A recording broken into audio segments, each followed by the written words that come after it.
My name is Suzie Teerlink. I work for NOAA Fisheries Regional Office, and I help to coordinate the WhaleSense program for Alaska. About 10 years ago, some of the operators in Juneau came to NOAA Fisheries asking for ways to improve practices and work together to define what those best practices might be.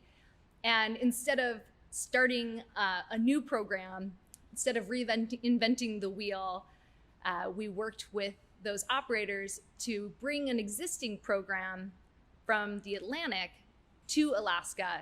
The program is called WhaleSense and had been in operation on the East Coast for some time.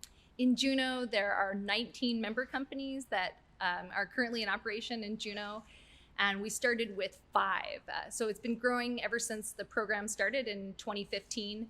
And not just in Juneau, we also have operators in other ports around Alaska that have adopted these same principles. So WhaleSense is an education, stewardship, and recognition program.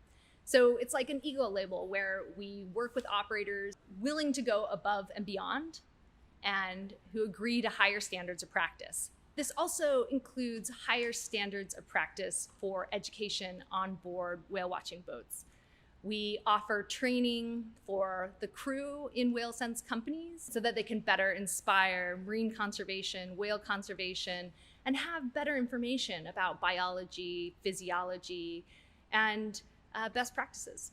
One of the foundational pillars of WhaleSense is to follow through with evaluating companies and make sure that the companies that sign on to WhaleSense are walking the talk. And we also ensure and check with each company that all of their crew have taken our training so that they all have the educational piece.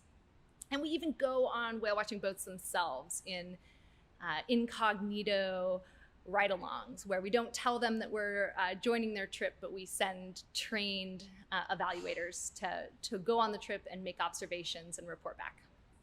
The people who are on whale watching boats have this incredible opportunity to see Alaska and all of its beauty and get an opportunity to see some of the most incredible wildlife that Alaska has to offer, using that moment of inspiration to help spark some responsibility in the way that people operate and treat the planet, the ocean, and the way that they think about marine mammal conservation, whale conservation, and even what they're going to do at home when they return home, and their behaviors and how they're going to change some of their perspectives around marine conservation.